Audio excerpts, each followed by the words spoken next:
Cecília empacada no meio do caminho. Tá empacada.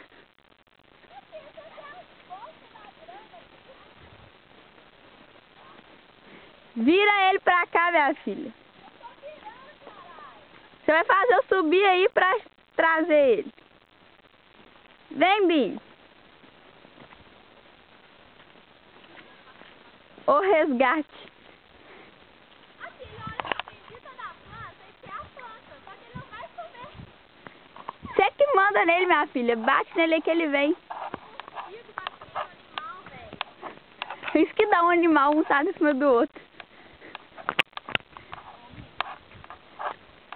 Agora na hora que eu chegar ele também você vai descer. Eu vou descer nele, você vai ter que ir andando. Gente, criança é foda, viu? Tem que puxar. Ó, velho. Seu bicho, velho. Pra dormir. Eu não gosto disso. Vem, Binho. Ele não quer ir, não, velho. Vem, Binho.